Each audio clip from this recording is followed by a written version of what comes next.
It's my privilege to take you on a ride through the current status of Graves Orbitopathy and its next evolution within a cage of about 460 seconds. In many respects, the cosmetic and functional impairments of Graves Orbitopathy are like a car thief that steals and then maliciously wrecks the vehicle.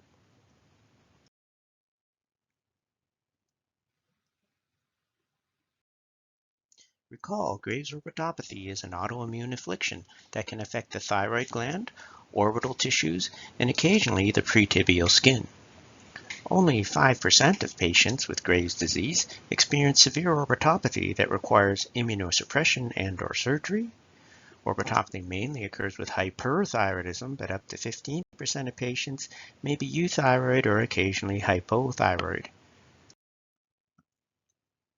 The orbitopathy and thyroid dysfunction occur within an 18-month proximity, but in 5%, the two can have very disparate time courses.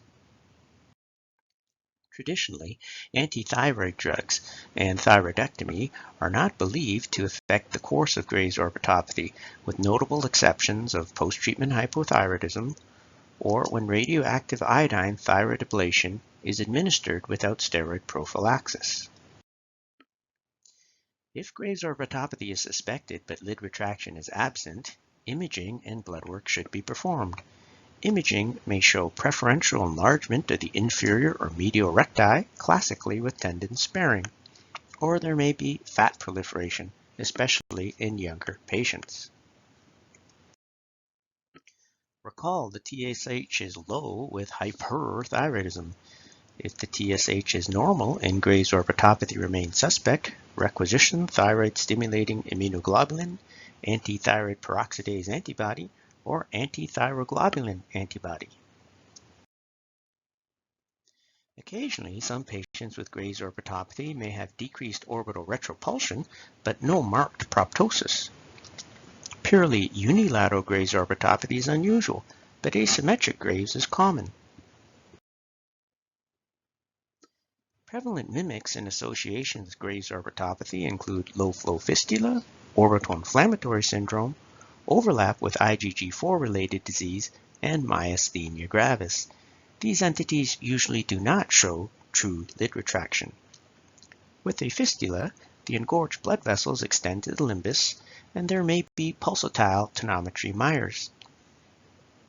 Orbital inflammatory syndrome has a more explosive onset than Graves' disease, and the lateral rectus may be preferentially involved, classically with tendon involvement. IgG4-related overlap disease may show an enlarged infraorbital nerve, preferential lateral rectus involvement, increased serum IgG4, and asthma. Concurrent myasthenia should be suspected in any Graves patient with ptosis or anexotropia. The Rundle's curve of Graves' orbitopathy is like a 12 to 18-month ocular pregnancy, with an initial phase of inflammation that later settles. Both conditions benefit from appropriately timed prophylaxis to prevent progression and waiting at least 9 months before elective surgery. Other similarities afford an easy analogy for patient teaching. In Graves' orbitopathy, the orbital fibroblast is both the target and effector cell. Interaction of the TSH receptor with antibodies and growth factors such as insulin-like growth factor 1 or platelet-derived growth factor, and leukocyte interactions with co-stimulatory proteins such as CD40 will activate or sustain reactions of the orbital fibroblasts to produce cytokines, glycosaminoglycans, or induce adipocyte transformation. The orbital fibroblast undergoes an autoimmune pregnancy, becomes fat, and the osmotic expansion of the extraocular muscles can cause later fibrosis. The treatment of Graves' orbitopathy is based on severity, phase of the disease, and accompanying conditions such as hepatitis or diabetes mellitus. In all Graves' orbitopathy patients, regardless of severity, smoking cessation and avoidance of secondhand smoke is recommended. SmokersHelpline.ca is an online national smoking cessation resource. Patients with mild Graves orbitopathy are treated conservatively with lubrication, sleeping the head of the bed up, and selenium supplementation if deficient. Patients with moderate to severe active Graves orbitopathy have orbital discomfort, swollen red ocular adnexi, and proptosis, dysmotility, or vision loss, and are treated more aggressively.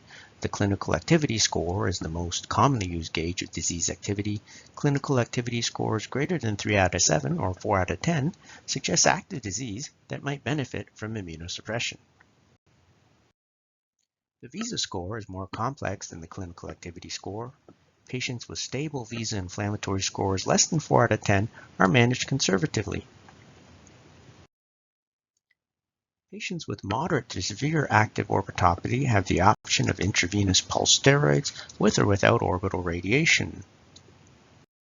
The usual Ugogo dose of intravenous methylprednisolone is a total of 4.5 grams over 12 weeks, but it can be adjusted for severe disease or a vision-threatening disease. If patients have compressive optic neuropathy and fail pulse steroids, orbital decompression is usually performed. Second-line steroid-sparing adjuncts such as tocilizumab, rituximab, mycophenolate, and methotrexate are all off-label. Randomized controlled trials of these drugs remain relatively small and at times conflicting. The Vimatoprost drops have not been uniformly impressive for Graves orbitopathy, but I speculate future studies may examine depot formulations in the orbital fat. Rehabilitative surgery for non-vision-threatening Graves is performed in the quiescent period and follows a stage sequence that may take up to 2 years to complete.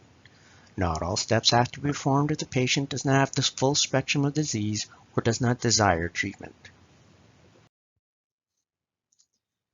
The upcoming targeted therapies may greatly decrease the need for rehabilitative surgery. Teprotumumab is an inhibitor of insulin growth factor type 1.